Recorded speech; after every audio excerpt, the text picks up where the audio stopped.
잠언 19장 5절 말씀을 함께 읽습니다. 거짓 증인은 벌을 면하지 못할 것이요 거짓말을 하는 자도 피하지 못하리라. 아멘.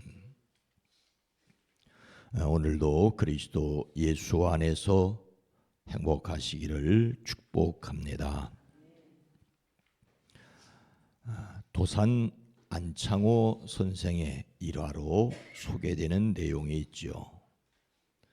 도산은 한 아이에게 생일 선물 주기로 약속했는데 그날 마침 윤봉길 의사의 홍커우 공원 의거가 있었습니다.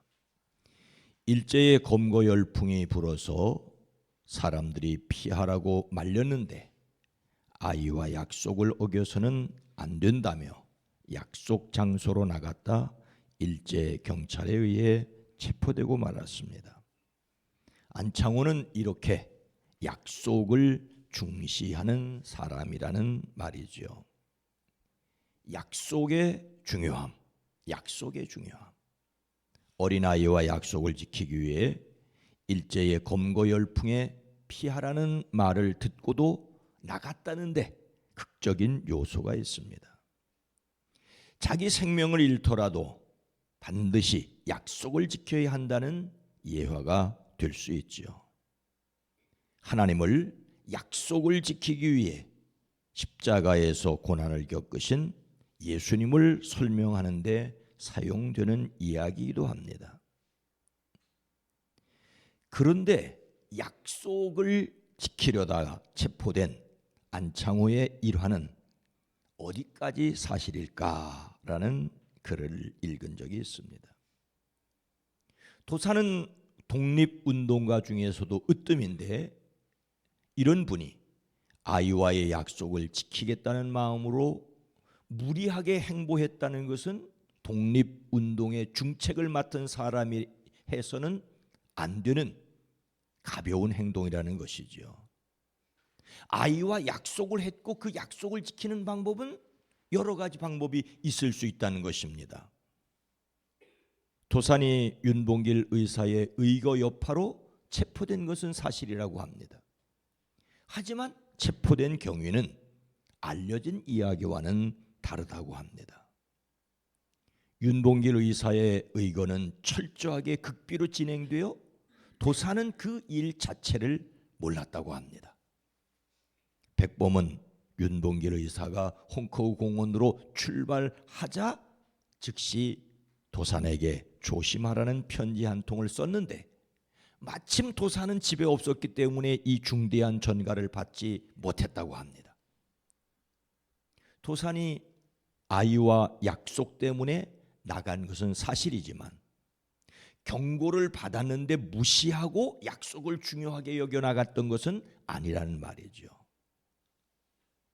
백범이 도산에게 피신을 당부하는 편지를 쓰긴 했지만 끝내 위험을 경고받았음에도 불구하고 나간 것은 아니라는 말입니다.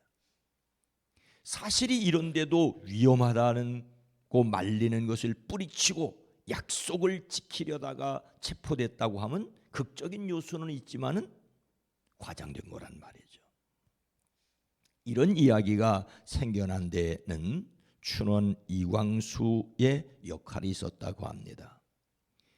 이광수는 해방 후인 1946년 도산 안창호라는 책을 냈는데 그 책에 이렇게 기록하였다고 합니다. 도산이 그 아이에게 약속한 일이 있었다. 그래서 경계가 엄중한 줄 알면서도 어린 사람과 언약을 어길 수 없다고 하여 선물을 가지고 그 집에 갔다. 도산은 이것이 언약을 지키다가 된 일이라고 하면서 조금도 후회하지 않았다.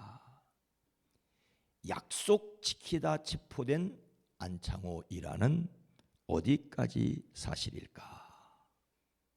이 글을 쓴 이문영 역사작가는 이렇게 말합니다. 도산 안창호는 이상한 이야기로 굳이 금칠하지 않아도 큰 업적을 남긴 분이다. 위인을 기리는 방법은 그가 한 일을 정확히 아는 것에서 시작한다. 아이를 만나러 갔다 체포된 것이 사실이지만 위험은 모르고 갔다는 말이지요. 사람들은 말할 수 있습니다. 도산이 약속한 아이를 만나러 갔다 체포된 것은 사실이 아니냐라고. 이야기를 좀 더 극적으로 만들기 위해 말리는데도 위험을 무릅쓰고 갔다고 하는 것이 무슨 큰 문제냐고. 하지만 윤봉길 의사의 봉기로 일제에 체포될 수 있다는 위험을 알고 간 것은 아니지 않느냐라는 반론이 있을 수 있습니다. 도산 안창호는 이상한 이야기로 굳이 금칠하지 않아도 큰 업적을 남긴 분이라는 말에 공감을 합니다. 아마도 춘원 이광수의 금칠이라서 더 마음에 안 들었을 수도 있습니다. 좋은 뜻이라도 사실이 아닌 것을 덧칠하는 것은 옳지 못하다고 저는 생각합니다. 언젠가는 덧칠한 것은 벗겨지고 그 순수성까지 의심하게 만들기 때문입니다. 거짓 증인이나 거짓말하는 사람이 무엇을 피하지 못한다고 오늘 말씀은 강조하고 있습니까? 거짓 증인은 벌을 면하지 못할 것이요 거짓말하는 자도 피하지 못하리라. 예수님을 닮는 성품 4월 주제는 진실성입니다. 진실이란 거짓이 없는 사실을 가리키죠. 그 반대는 속임으로 정확하지 않은 정보나 허위 정보를 보내는 것입니다. 진실성이라는 면에서 좋은 뜻이라도 속이는 것은 잘못입니다. 하물며 법정에서 거짓 증인은 벌을 피할 수 없습니다. 오늘 말씀은 재물과 친구의 상관관계를 말하는 말씀 가운데 포함되어 있습니다. 바로 앞에 4절은 재물은 친구를 많이 모으나 궁핍하면 친구도 떠난다. 그래서 부자가 되라고 하는 것입니까? 1절 말씀에는 거짓말을 하며 미련하게 사는 사람보다 가난해도 흠 없이 사는 사람이 낫다라고 하고 있습니다. 그러니 오늘 이 말씀은 거짓말할 생각은 말라는 뜻이지요.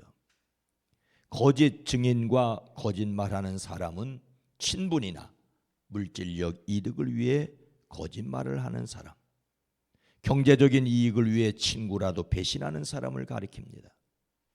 벌을 면한다는 말은 본래 순전하다, 결백하다는 말로 벌을 받지 않고 석방되는 것을 가리킵니다.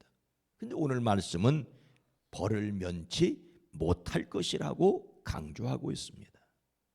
거짓으로 증언하는 사람은 그에게 응당한 벌을 결코 면치 못할 것이라고 강조합니다. 피하지 못한다는 말도 생명을 위협당할 정도의 엄한 벌을 반드시 받게 된다는 뜻입니다. 같은 말을 2번 반복하여 뜻을 강조하며 거짓말하지 말아야 될 것을 엄히 명령합니다. 그렇습니다. 거짓말을 말아야 합니다. 거짓 증인이나 거짓말하는 사람이 그 벌을 피하지 못한다고 말하는 이유가 무엇이라고 생각합니까? 오늘 말씀에는 나타나 있지 않지만은 같은 잠언의 12장 2절 말씀을 꼽았습니다. 함께 읽습니다. 거짓 입술은 여호와께 미움을 받아도 진실하게 행하는 자는 그의 기뻐하심을 받느니라. 아멘. 일반적으로 정직을 강조하고 거짓말하지 말아야 할 것을 말하지만 실제로는 잘 지켜지지 않습니다. 정직함은 오히려 손해받는다는 사회가 되고 있지 않습니까? 어디에 문제가 있는 걸까요? 하나님을 제대로 믿지 않기 때문입니다. 하나님의 말씀을 듣지 않기 때문입니다. 하나님께서 무엇을 미워하시는지 그리고 무엇을 기뻐하는지에 대해서 세상 사람들은 관심이 없습니다. 예수를 믿는다고 하면서도 역시 깊이 생각하지 않습니다. 거짓 입술과 진실하게 행하는 자는 대조를 이루고 있습니다. 거짓 입술은 꾸미고 조작하여 남을 속이는 말을 뜻합니다. 이에 대한 심판은 여호와께서 미워하시는 것입니다. 여기서 미워한다는 말은 구역질하다, 가증스럽게 여긴다는 뜻입니다. 하나님께서 그런 일들을 보며 구역질하시는 극심한 분노를 가리킵니다. 반대로 진실하게 행한다는 것은 똑바로 서서 흔들리지 않는 것을 뜻합니다. 확고함, 충성심, 안정감을 뜻합니다. 요즘은 그야말로 거짓말도 침도 바르지 않고 확고하게 믿고 흔들리지 않는 사람도 있지만 일반적으로는 거짓말인 줄 알면 양심이 흔들립니다. 진실은 편안한 마음으로 흔들리지 않는 확고함을 가지게 합니다. 거짓과 진실은 정반대입니다. 그 결과로 하나님께 미움을 받는 것과 하나님께 기뻐하심을 받는다는 것 역시 대조를 이루고 있습니다.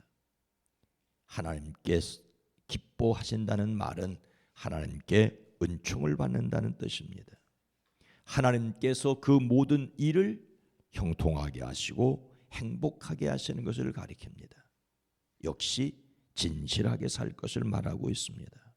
하나님 때문에 행복한 사람이기를 원합니다.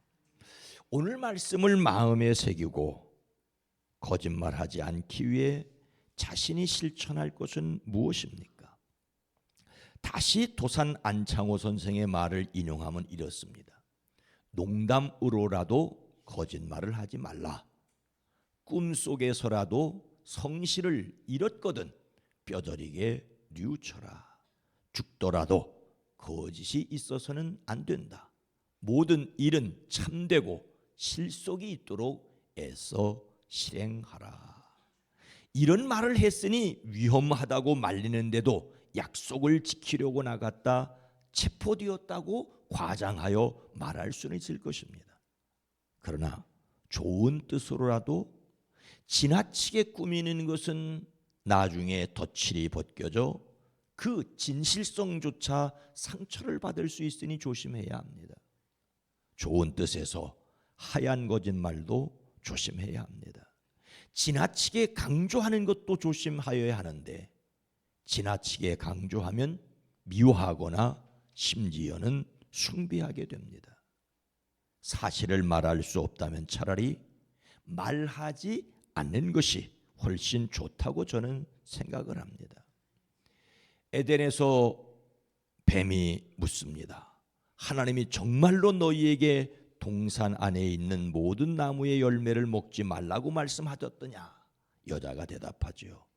우리는 동산 안에 있는 나무의 열매를 먹을 수 있다. 그러나 하나님은 동산 가운데 있는 나무의 열매는 먹지도 말고 만지지도 말라고, 먹지도 말고 만지지도 말라고 하셨다. 어기면 우리가 죽는다고 하셨다. 하지만 만지지도 말라고 하셨는지는 성경에 기록되어 있지 않습니다. 지나친 강조가 올무가 되었습니다. 하나님 말씀을 강조하려고 더한 말이 유혹에 빠지는 것을 막아주지는 못했습니다. 그래서 딱 그대로 사실을 보고 진실 말하기를 노력해야 합니다. 예수님께서는 오직 너희 말은 옳다 옳다 아니다 아니다라 하라. 이에서 지나는 것은 악으로부터 나느니라.